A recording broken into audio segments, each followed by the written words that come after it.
It was a groundbreaking ceremony for a new factory. Did she mention seeing anyone who was sick? Anyone on a plane at the airport? No, she said she was jet lagged.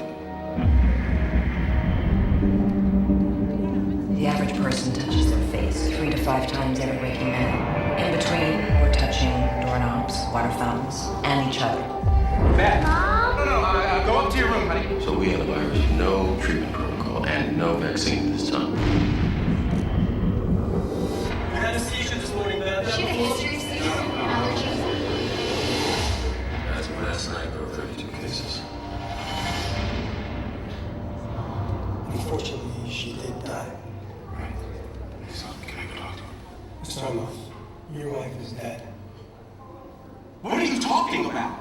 What happened to her? What happened to her? Is there any way someone could weaponize the bird flu is how we're looking at it? Someone doesn't have to weaponize the bird flu. The birds are doing that. Watch this. It's transmission, so we just need to know which direction. On day one, there were 2 people, and then 4, and then 16. In 3 months, it's 1 billion. That's where we're heading. They're calling out the National Guard. They're moving the president underground. People will panic. It will tip over. The truth is being kept from the world. Cook your samples, destroy everything.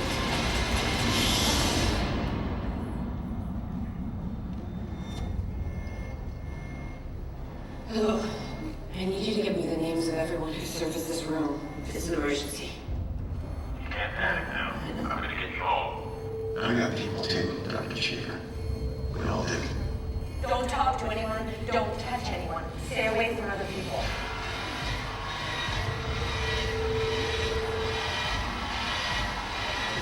We're not sick! It's figuring us out faster than we're figuring it out. It's mutating.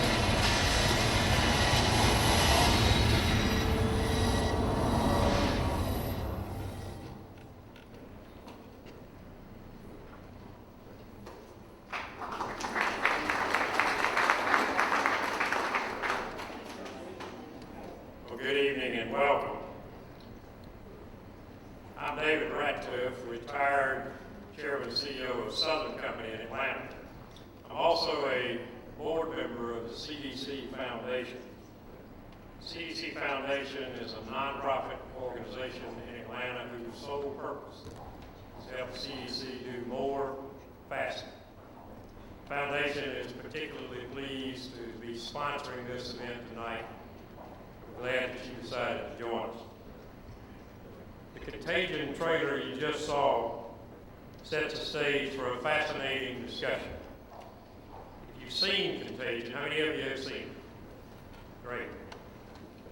Then I'm sure the question that you probably walked out of the theater with, in addition to thousands of others, was, could it really happen? Well, painfully, the answer is yes. A new deadly disease can emerge anywhere, at any time, right here, or just a plane ride away from here. Tonight, we are privileged to be able to go behind the scenes and get the real story about how CDC disease detectives protect Americans 24/7. CDC is committed to a single mission: protecting Americans, their health, their safety, and their security from threats around the world, both foreign and domestic. CDC prepares us for all kinds of threats, whether they start at home or abroad, whether they come from human error or deliberate attacks, whether they evolve over time or happen just in an instant. A strong, well-resourced CDC is critical to prevent and respond to threats like Contagion, from its world-class scientists and labs to its robust communication and coordination systems. Through my role at the CDC Foundation, the more I learn, the more I realize that there is no other agency like CDC. In an emergency, you can't privatize a response. You have to have the government acting for you. Only CDC has boots on the ground protecting us It's the action agency.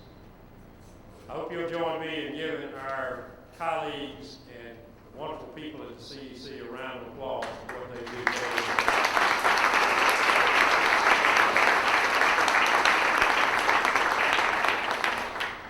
Thank you. Now it's my privilege to introduce tonight's honorary host, Georgia Senator Johnny Isakson, a businessman, a public servant, a family man whose common sense approach and conservative values have made him a leader in my home state of Georgia for over 30 years. Following an outstanding business career in real estate, Senator Isakson entered politics in 1974, serving 17 years in the Georgia legislature. In 1999, Senator Isakson was elected to the U.S. House of Representatives the first of 3 terms before he decided to run for the Senate and was elected in 2004. He was re-elected to the Senate in 2010. Please join me in extending a warm welcome to my friend and our honorary host, Senator Isakson.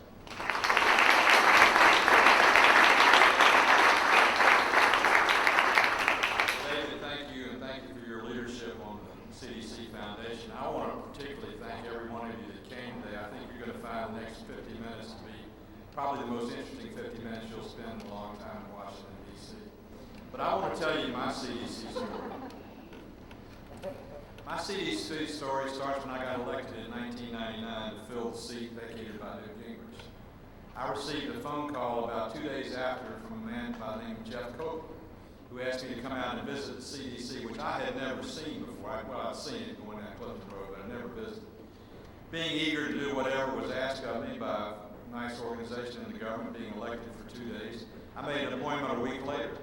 Went out and met Jeff in CDC and saw the most fascinating institution in the most deplorable shape I'd ever seen. It was the only buildings I'd ever seen where they had gutters inside to take the water that was leaking through the roof back out. They needed a lot of investment and a lot of infrastructure. And a guy named Bernie Marcus, Phil Jacobs, and Oz Nelson came together to own the CDC Foundation and began a commitment to raise $1.25 billion to rebuild the CDC, which could not have been a more fortuitous decision because we did not know in 1999 what would happen on September the 11th, 2001. And CDC, it needed to be reinforced, it needed to be protected, but it needed to be expanded in its abilities. So CDC as an organization, ever since that date that I visited, I've taken ownership of it. I was not the representative from the 4th District of Georgia, but because that representative at that time didn't take much interest in the CDC, I did and adopted it as my institution. And I had worked with Julie Gerberding, Jeff Copeland, and now Tom Frieden, and the great job that all of them have done, and all of the CDC members have done. But I want, as you hear the discussion and as you just watch this spread, I want you to think about something.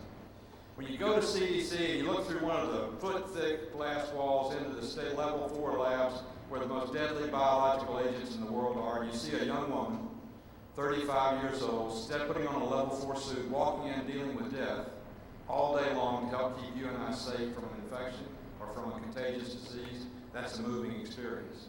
Or when you know that there are scientists at CDC who can, in a matter of hours and maybe minutes, diagnose one of 150 different chemical terrorist weapons to notify law enforcement of the right way to react to a terrorist request.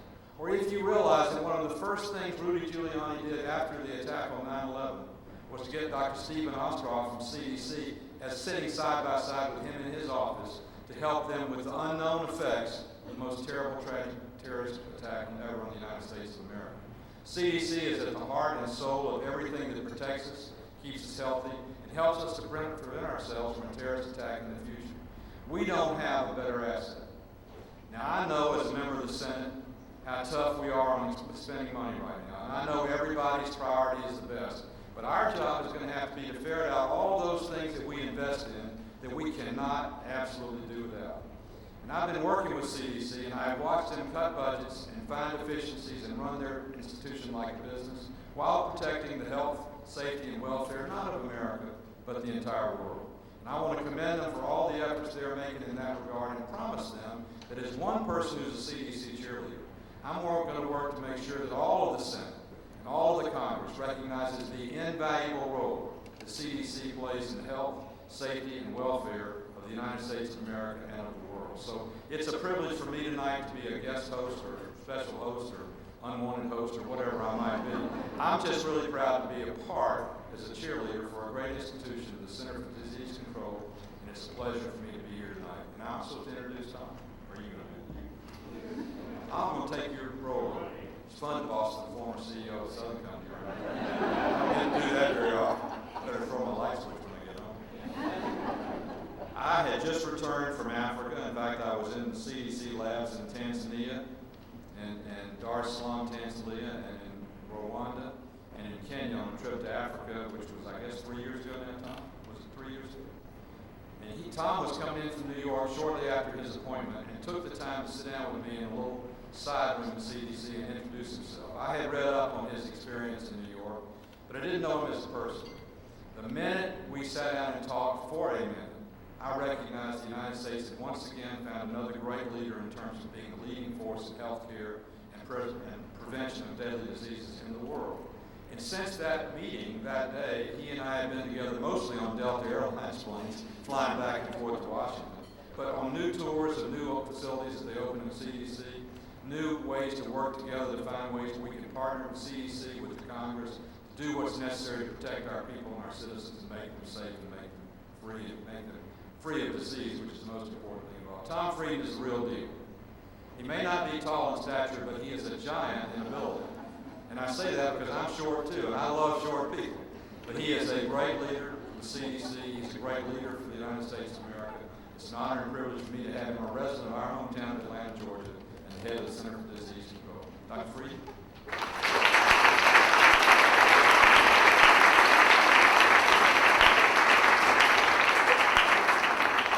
Thank you very much, Charlie Stokes, David Ratcliffe, Senator Isakson. It's really wonderful to have all of you here engaged, interested, and committed to furthering the cause of strengthening CDC, strengthening public health, because this is what it's going to take to keep all of us healthy and safe. CDC works 24/7 to protect America from threats to our health and safety, from wherever they arise, in this country or around the world, and whatever type of threat they may be. I'll introduce our panelists in a minute, but let me just take the opportunity to tell you a little bit about CDC and about outbreak investigation and response. Infectious diseases are omnipresent, and I have a personal opinion that it's a really good movie. If you haven't seen it, I can't recommend that you see it, I suppose, as a federal employee, but I think you're missing something, I'll say that. But there's one thing that's not quite accurate, which is every single outbreak starts late Friday afternoon.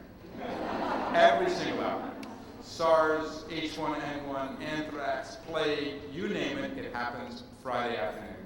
And it really emphasizes the fact that we do work round the clock to keep Americans safe. And whether it's H1N1 or SARS or measles. When I joined CDC in 1990, we were in the midst of a measles resurgence, and we had measles cases everywhere. You know, people say, well, is it really realistic to see the kind of thing you saw with transmission in the movie Contagion? Well, gee, more people in the U.S. now know what an R-naught is than ever before, but the number of cases in a naive population that arise from a single case. And in the Contagion, it's 2 or 4. Measles, it's 15. So if you have an unvaccinated population, 15 cases will arise from a single case. So you can imagine just how fast that will spread. And not only that, but measles can affect, because it wafts in the air, airborne particles. 100 feet away, someone who has no direct contact can get infected. And not only that, but because the particles stay in the air for hours, suspended, I could leave here if I had measles, and someone would come in here 4 hours later and get infected. So yes, infectious diseases can be devastating. And we've seen that.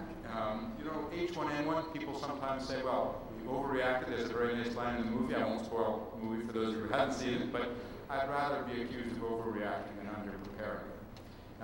H1N1 affected more than 60 million people in this country. It caused more than a couple 100,000 hospitalizations, more than 10,000 deaths.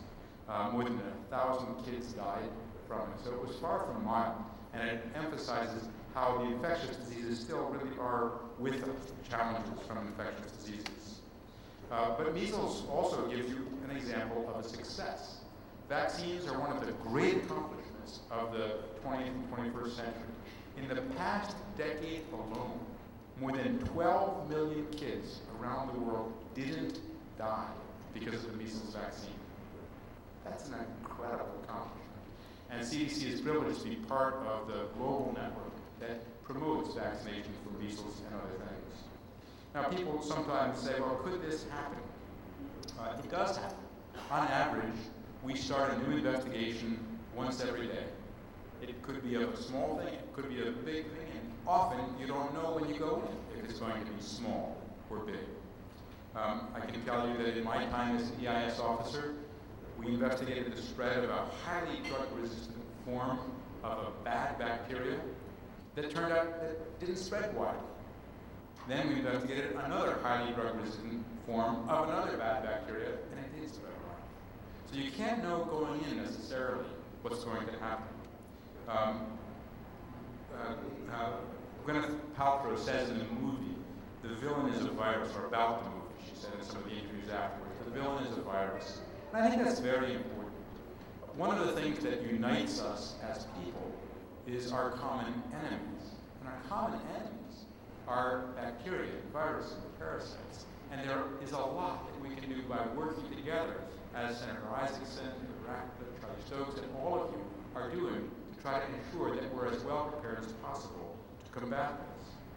Now, I will say that when I think about how do we respond, fundamentally, we do four things. The first thing we do is we detect the signal, figure out if there's a problem, and that requires a lot. It requires local health departments having a good relationship with doctors, so the alert clinician picks up the phone and says, I think something strange going on.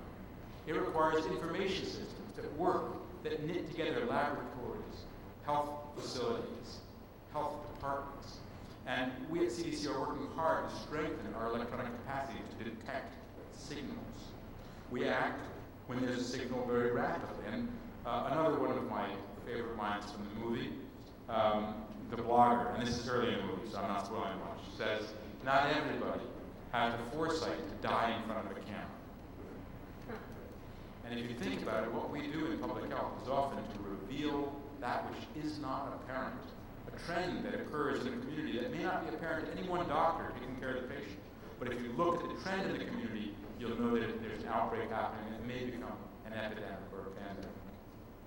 The second main step is to analyze what's happening in the laboratory. Now, the laboratory is often the unsung hero or the poor relation in public health.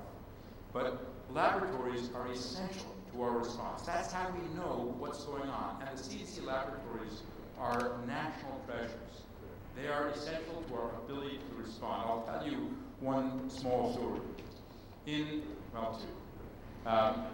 During H1N1, there was a news report that scientists from Europe had identified a mutation of the H1N1 virus that was going to make it more deadly and much more risky.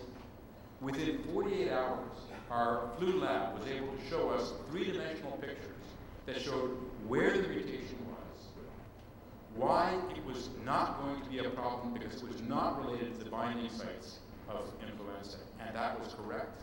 It predicted the epidemiology accurately.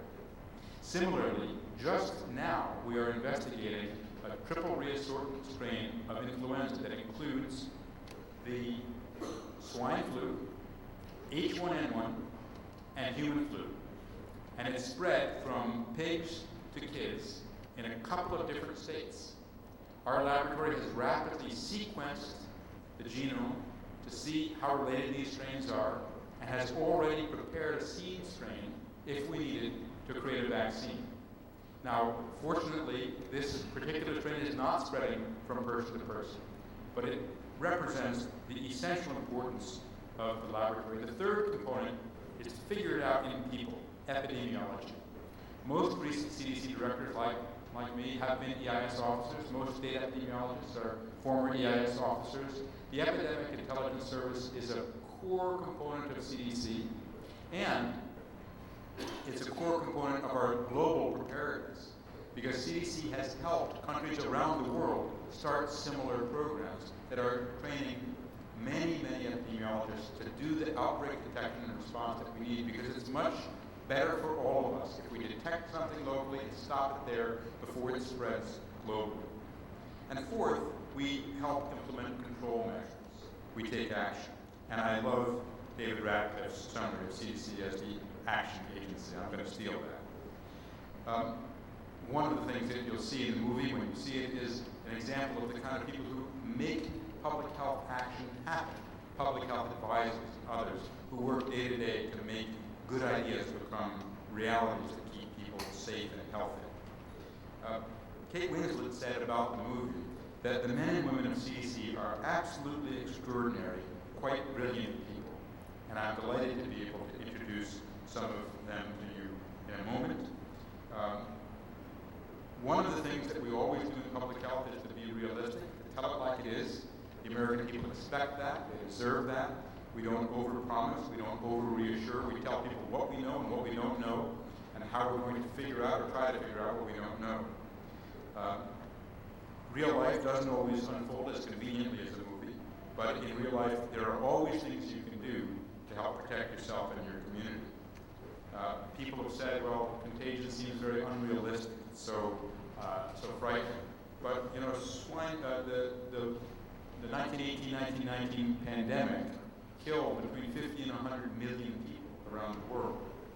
SARS had a 15% case fatality rate, and H5N1 influenza has about a 50% case fatality rate. So yes, it's a really bad case scenario, but we are facing real threats every day.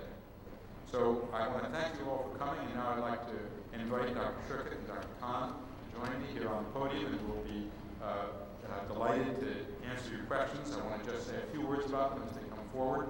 Rear Admiral Ann Schuchat is Assistant Surgeon General and Director of CDC's National Center for Immunization and Respiratory Disease. She's made critically important contributions to the prevention of infectious diseases in children, Group B strep, epidemiologic studies, accelerating availability of new vaccines, and we know that she played a critical role in the H1N1 response, and we'll tell you some about how Kate Winslet studied Ann Schuchat and her response as she prepared for her role.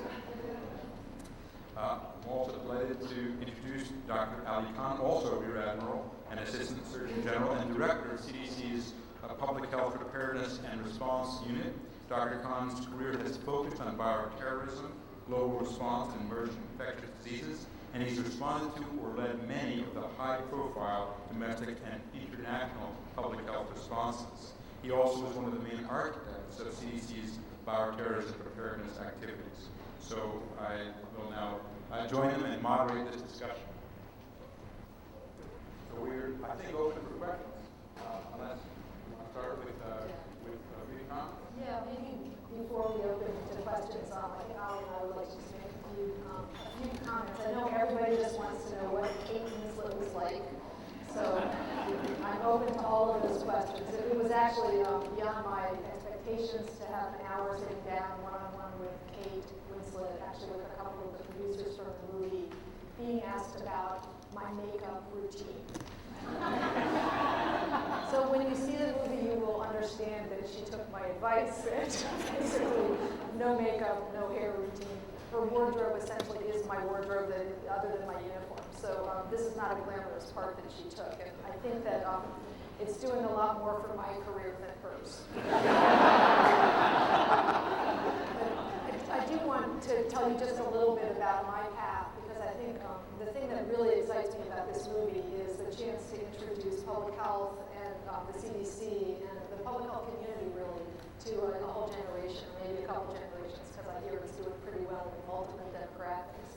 I came to the CDC straight out of my medical residency. Actually, after 4 years immersed in the real contagion, I was an internal medicine resident in New York City in the mid-1980s, when a third of the patients in the hospital had AIDS, had just been diagnosed, and were going to die really quite shortly. And so I saw a horrendous pandemic unfold when when we really had very little we could do, and the human drama of every single person we took care of.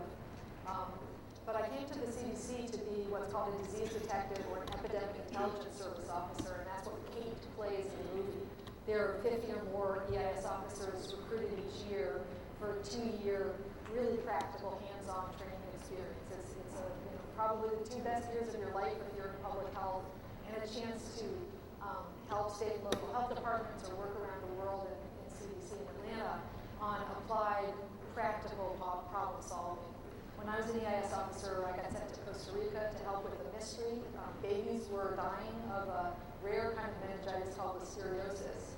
And I was immersed in trying to understand this puzzle and this mystery. And we were able to show that the problem was they were being washed in a baby oil that was contaminated with the bacteria, and were able to stop the practice that had led to that problem. So it was an exciting chance to apply what I learned and solve a problem that was a national problem for another place. But when I went out there, one person being sent to Costa Rica for this mystery problem, I had all of CDC behind me, and I learned how important our lab was, how important the supervisors that I had were. One thing you'll see in this movie, for those who haven't seen it, is Kate Winslet is sent out to save the world on her own, but that would never happen. Obviously a local and state public health team is vital, and more than one person would be sent from CDC, assuming the states wanted us to help in that kind of response. So, this is a movie, not a documentary. Some people ask, are these things realistic? Could this really happen? And, Ali and I both were part of the SARS response in 2003. We were sent off to Asia, to different countries. I was really fortunate to be sent to Beijing in the middle of SARS. And people say, could this happen? Well, you realize that the only thing people had in common was staying on the same floor of a hotel in Hong Kong. And they went back to several different countries.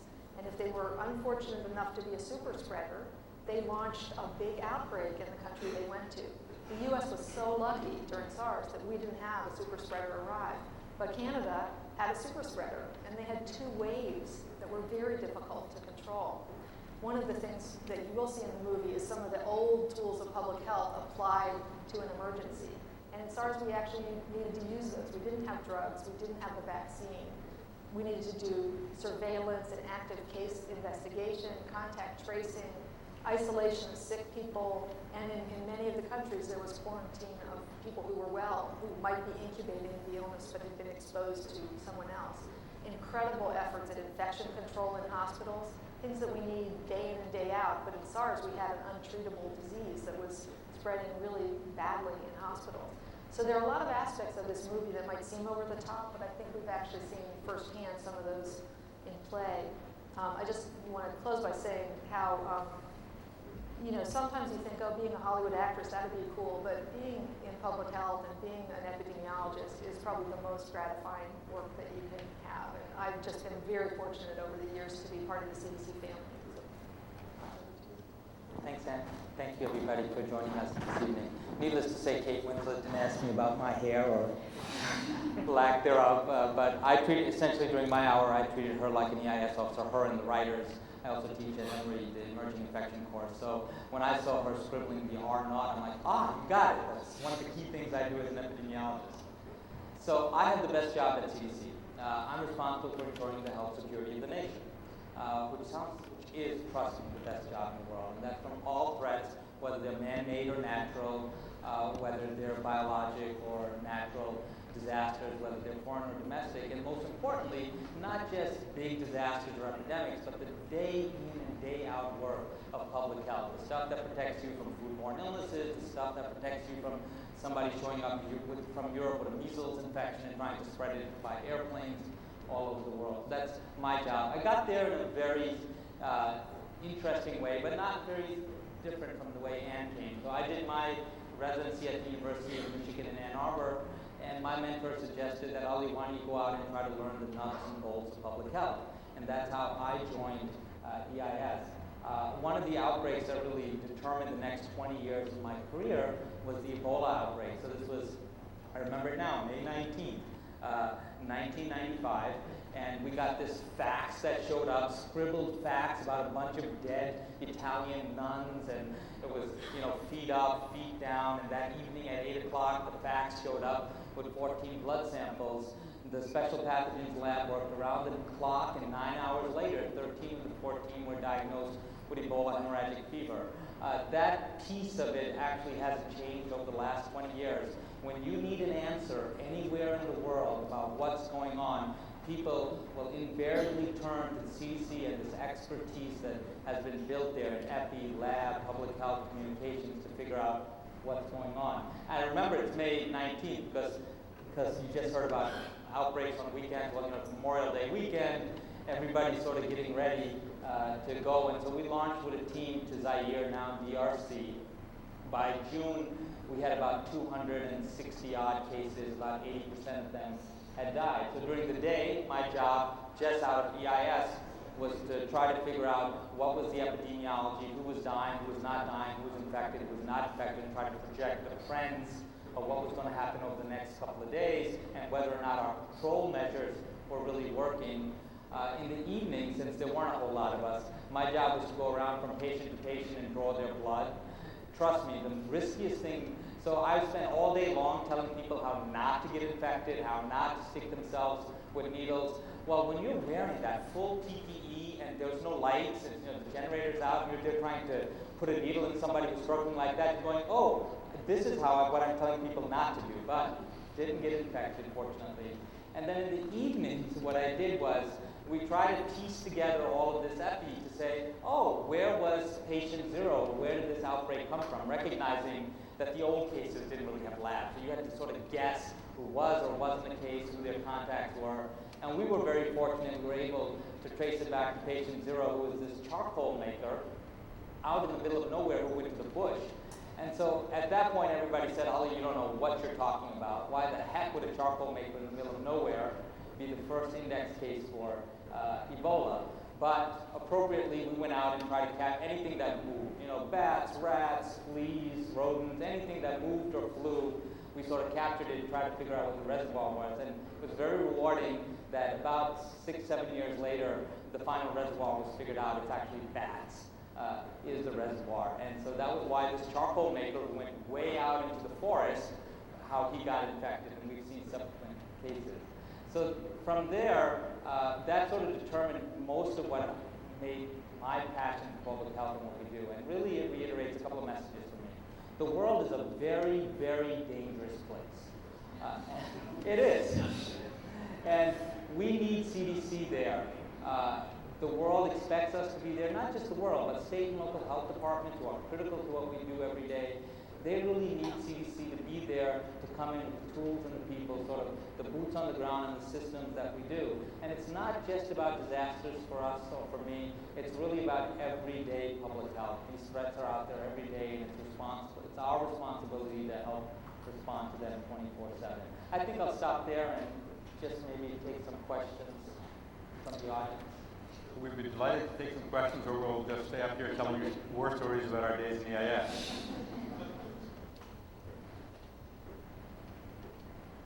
One of the mottos of EIS is that if there's a need to go, you go before the sun sets.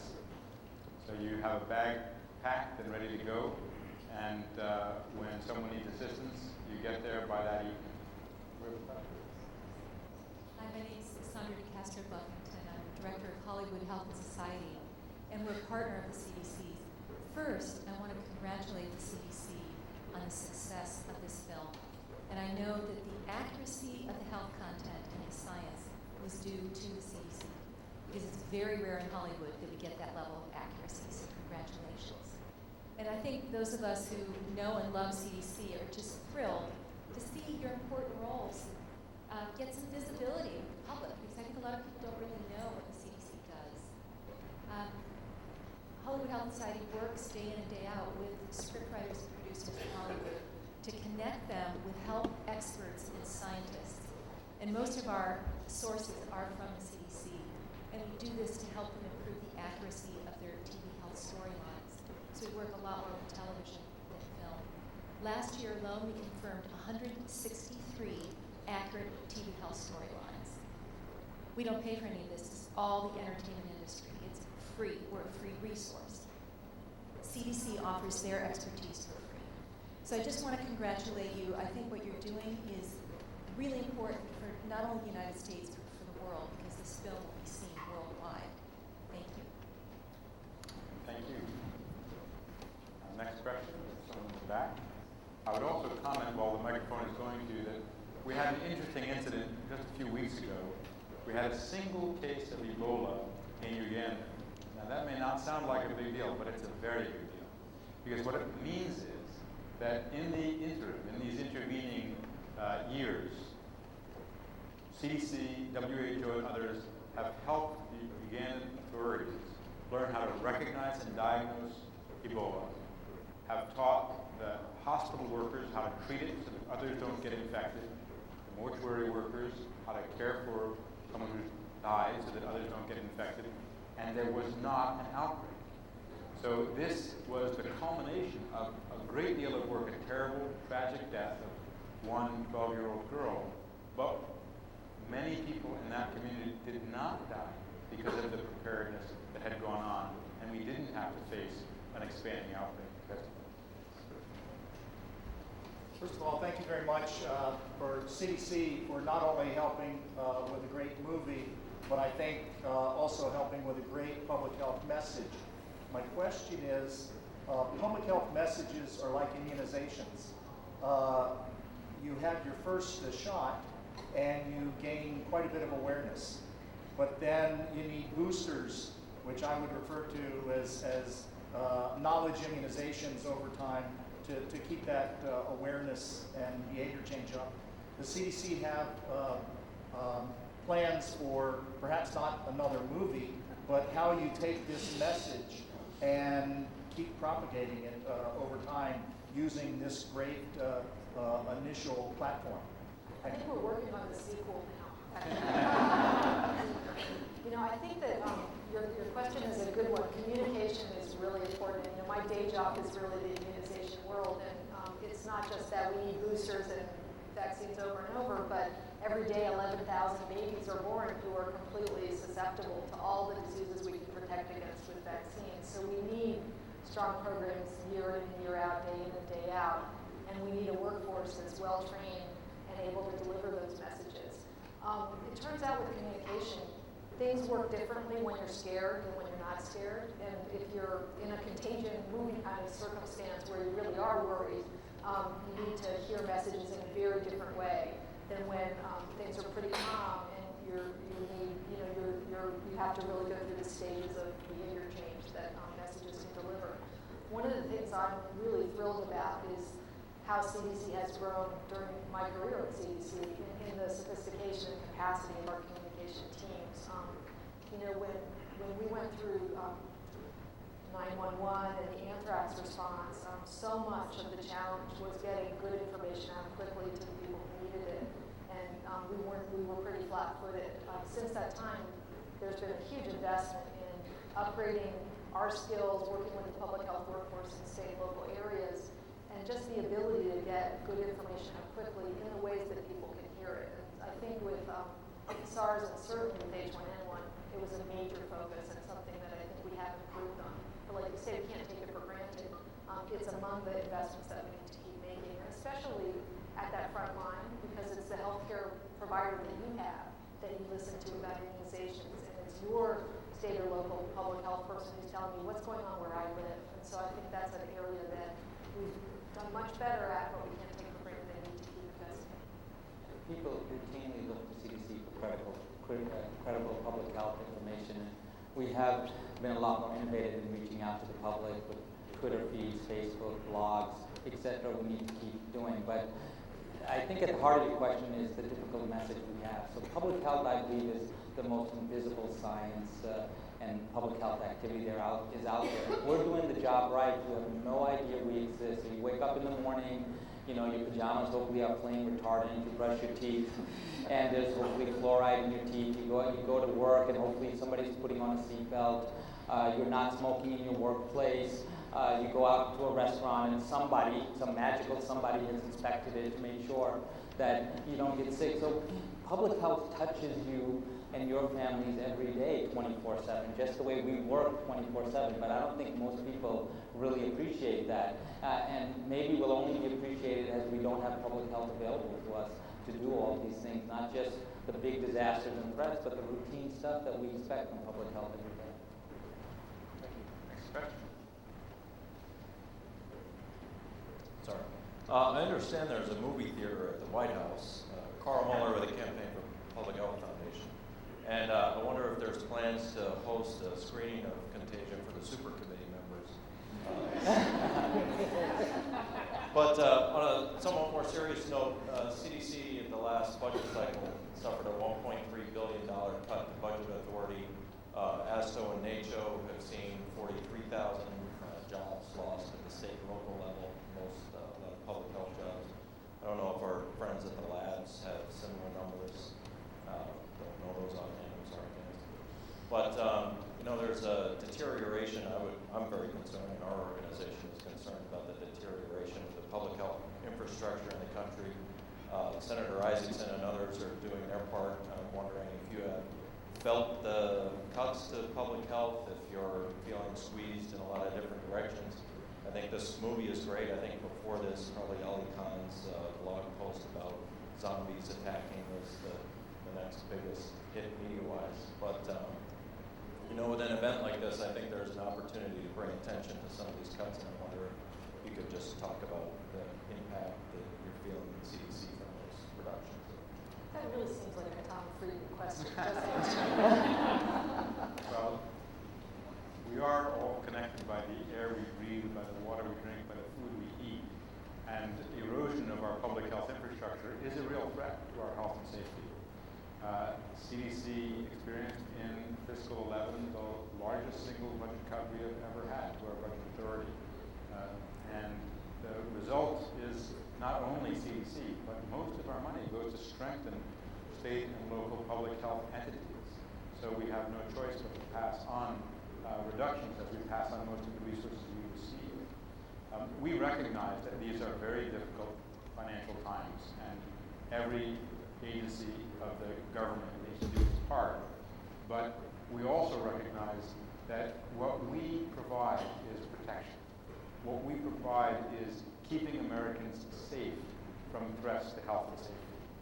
And that there is really no price that most people would think is too high to do that, and yet what we do is remarkably cost effective.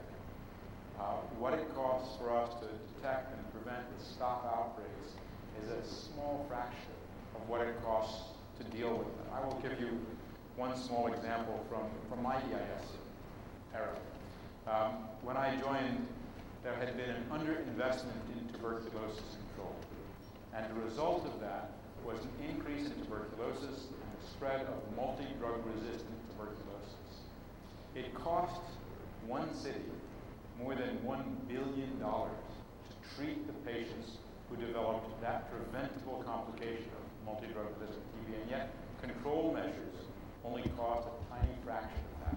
In fact, I cared for patients in the clinic during that time, and I cared for one fellow for several years who developed what's called extremely drug-resistant TB. He had to have his lung removed. He had to get experimental treatment. It cost well over $100,000 to care for him. Years later, I was sent by CDC to help India establish tuberculosis control measures. And I went to his home district where we established a program that would have prevented his case of multi-drug resistant TB for just about $10. So we really will pay if we don't invest in prevention. We'll pay in lives and we'll pay in dollars.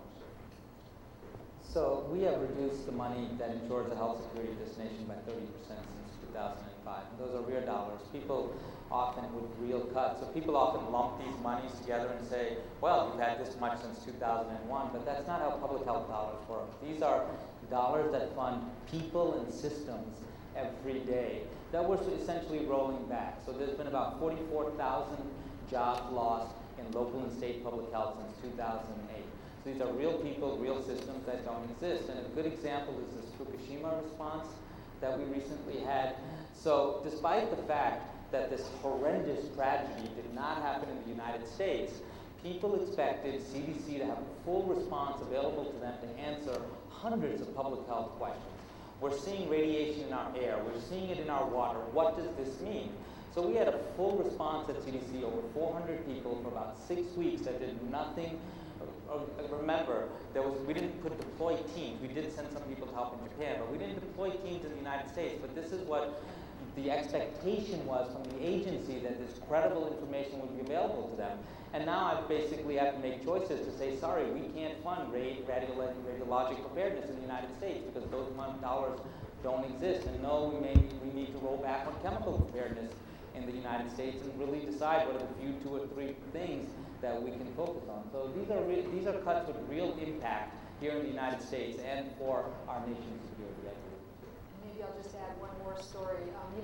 Every day the state and local public health workers are dealing with possible importations of infectious diseases. And one of the ones we're working on very actively right now is measles, where we've got record numbers of measles this year compared to any year since 1996. That's 200. So that's not all that much. But a country like France used to get about 40 measles cases a year, and this year they've had 16,000 because it got out of control for them. One of the states has had to stop testing for measles on the weekends because they don't have the staff left to do that. We really need a protection system that's there every day, day in and day out, because it doesn't take much to go from 40 to 20,000. We don't want America to have that same problem, but because of France's outbreak, people are coming in every day, and we're really trying to protect the public. And we've made tremendous gains. We've been very grateful for the significant investment in public health since 2001, when people really understood what the role of public health was in outbreaks and related issues. I mean, these aren't local events. They got physical and political ramifications that are nationwide. And so we made tons of progress in epi and lab systems, but there's still stuff that we need to do. So for example, I can tell you 12 states in the union, if there's a foodborne outbreak within 96 hours, they cannot type that specimen into something called PulseNet that allows us to understand that this sick person may be related to other people in the United States, and that's how we find most of our foodborne outbreaks. So what's the consequence? So there's continued gaps in the U.S. and think about the consequences. So anybody here heard of E. coli in Europe? Yeah, anybody here of cucumbers in Spain? It wasn't cucumbers in Spain, okay? It was alfalfa sprouts in Germany. So this is what you expect from CDC, is that the epidemiologists at CDC working with the state and local epidemiologists get that right every time. And that requires an investment in public health if you want us to be right every time and not have those economic impacts of implicating of the wrong product, for example. And I can give you numerous additional examples. Other questions? Wait for the microphone.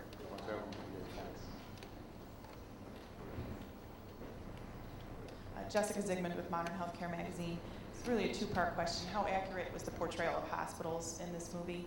And given the cuts to public health agencies, what can hospitals do to step up their efforts to help with preparedness?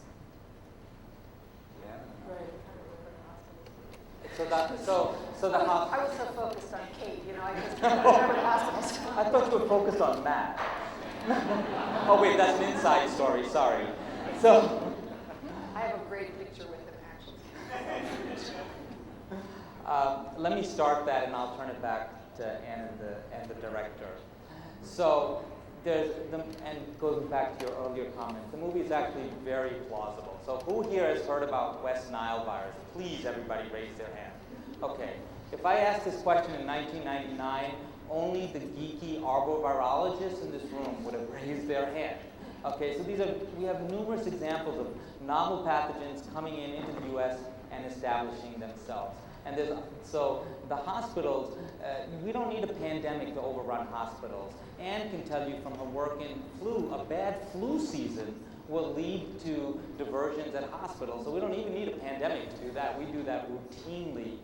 So that is extremely accurate how that's portrayed in the movie. And there's a lot of work that's being done with the Assistant Secretary of Preparedness and Response, with the Hospital Preparedness Program, the National Disaster Medical System, to try to think about, in these disasters, how do we think about using the resources in the community the best way possible and extending those resources so everybody isn't necessarily channeled into a hospital. Maybe you can think of other sites that could be used. So there is work that's been going on for many years around care within hospitals and more importantly, healthcare systems, to try to do it better.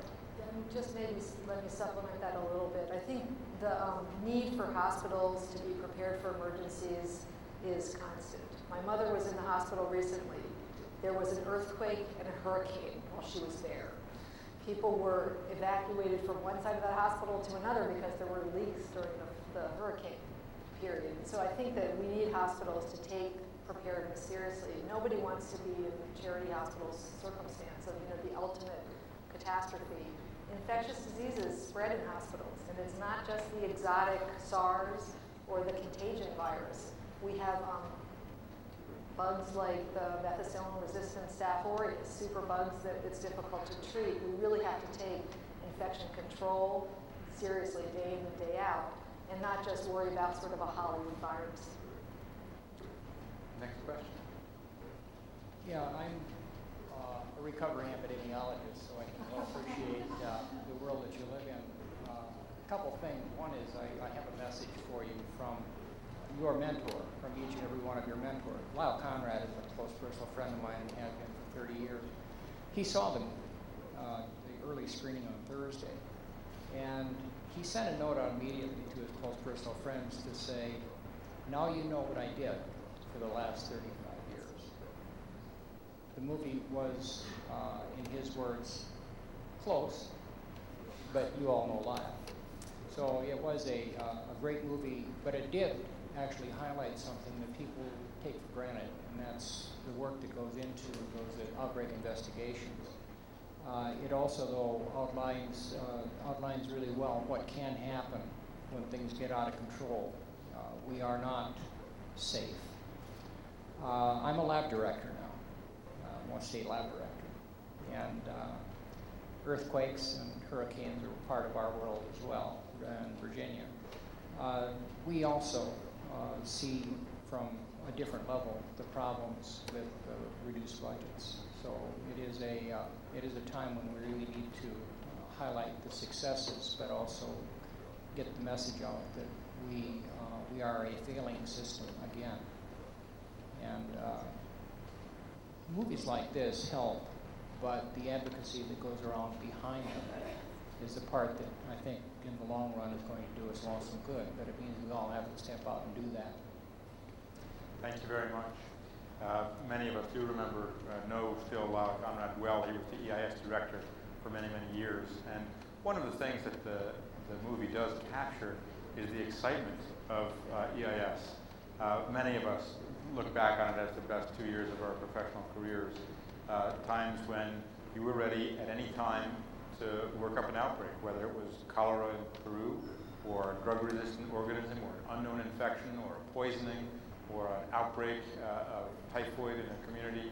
And this really emphasizes that whether it's an acute outbreak or a slower-moving disaster, it requires rapidity of response, and it requires being ready 24/7 to protect people, to detect problems, to identify in the laboratory, and thank you for the work that you do in the lab, and then to rapidly control the condition. We're going to have time, I think, just for a couple more questions. I don't know if you want to add to that, but next question.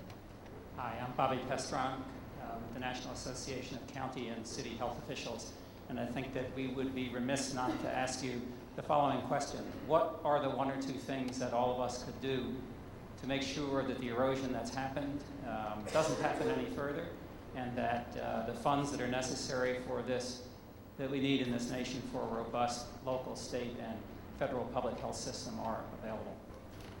Well, I might ask Senator Isakson to end with some comments to that regard, but I would say that it's important that all of us who care about the public's health talk to and educate the representatives of the public.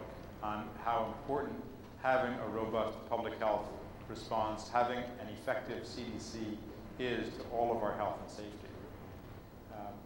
Ann?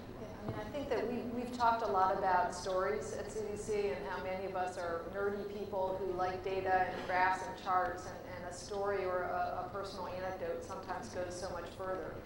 None of us thought that Steven Soderbergh was going to be taking our story global with this movie, but I do think learning how to talk to policymakers and important people in ways that are memorable is an important need for all of us. I think we have time perhaps for one more question. Yes, in the back.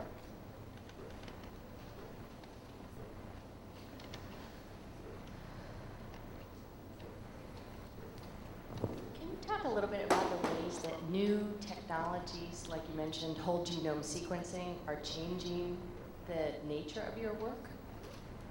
I'll make a brief comment and then ask each of my colleagues to comment as well. There are new technologies, and this is one of the things that makes us both hopeful because, for example, we've got a new low-cost technology that's being tested out to diagnose plague in Uganda now. On the other hand, it makes us concerned because we have to run faster and faster just to stay in place. We need the computing technology, the laboratory technology, the informatics technology to remain at the cutting edge. And if we don't invest in CDC, we will lose the ability to remain at the cutting edge. Yeah, just a comment that you can look back in public health and CDC's history and think about 1976 when this terrible pneumonia outbreak struck Philadelphia, the Legionnaires attending the convention there. And it took from July until Christmas for them to finally be able to grow something. If you look at what happened with SARS, or you look at the H1N1 detection, it's incredible how quickly a totally new agent with SARS or with H1N1, a completely new strain that humans had never had, were detected. The technology is just phenomenal, and unfortunately the public health system hasn't been able to adopt some of the newer approaches as quickly as we would like to. So I think there's really enormous promise. But as Tom says, it's not just the technology and the skilled workforce, it's the whole computing capacity and the sophistication that you really need to handle enormous amounts of data. So I think this is an area where we can get better and better over time, but it's going to take investment.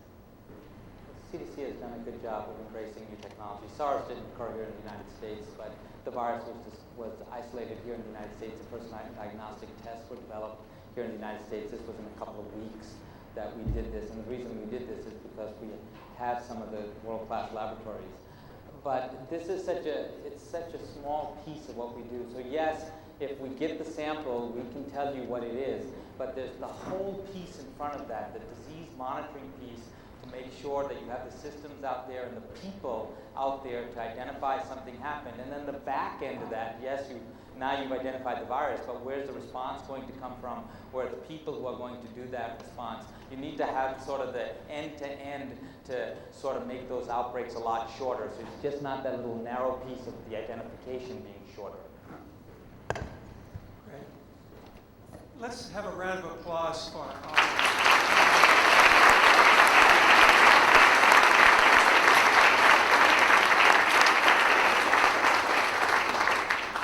As many of you know, CDC is not located here in Washington, D.C. They're, I think, the only major federal agency headquartered outside Washington, D.C., down in Atlanta, Georgia. And one of the things we're extremely fortunate to have in Georgia is a tremendous delegation of congressmen and senators who are understanding of and supportive of CDC and its mission. And Senator Isakson, we want to thank you again for being the honorary host tonight, but I also want to recognize Congressman Austin Scott from South Georgia, who came and spent his time to be here to learn even more about CDC. We truly appreciate your being here.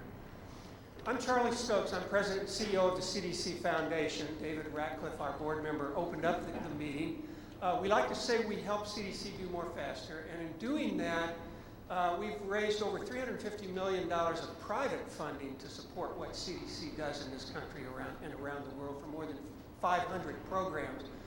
And we wouldn't do that if we weren't cheerleaders for CDC. And as a cheerleader for CDC, I want to raise just a couple of points, and then we'll close.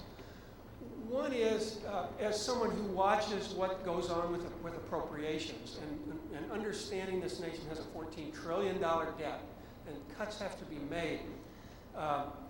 As I watch the debates, I hear people talk about two terms. One is entitlement programs and the other is discretionary programs. And it really bothers me that most of what CDC does is considered discretionary. Medicare and Medicaid are examples of entitlement programs. And one of the issues that you talked about briefly, about infections that are picked up in institutions like hospitals and nursing homes. Am I right that they kill almost 100,000 Americans every single year? So CDC has a program that we call discretionary that works with hospitals and institutions to detect and control those diseases that are killing 100,000 Americans every year. Medicare and Medicaid are paying for that care for those people who get sick and die. We reimburse for that as an entitlement, and yet, do you have any idea, Ann, what that program costs? Sorry. Just a pittance of what it costs to pay for the care around these 100,000 Americans who die every year. So it bothers me a little bit. The other thing is just to mention SARS again. We sometimes wonder whether global investments in public health are worth their while. SARS cost Toronto, business people up there would estimate, between 10 and 17 billion dollars in tourism and other associated losses. And because CDC was engaged and active, it did not cost any community in the United States that. And we had a program through the foundation that was funded by a pharmaceutical company that brought laboratorians to CDC's global reference labs for the world to train next to CDC's laboratorians. And early on in SARS, one of those scientists from China, because they had trained at CDC, were aware of the importance of CDC labs needing specimens and was very early on in the outbreak of SARS shipping those specimens to CDC to enable them to characterize that disease and get a handle on it. Very small program, few $100,000 a year, but a massive impact. So diseases know no boundaries. And that's why it's so important that we've got CDC. The world is a scary place. And I just want to end by asking everyone to thanking first of all of you for coming and for sharing your interest. And then ask everyone to give our CDC friends one more round of applause. Thank you.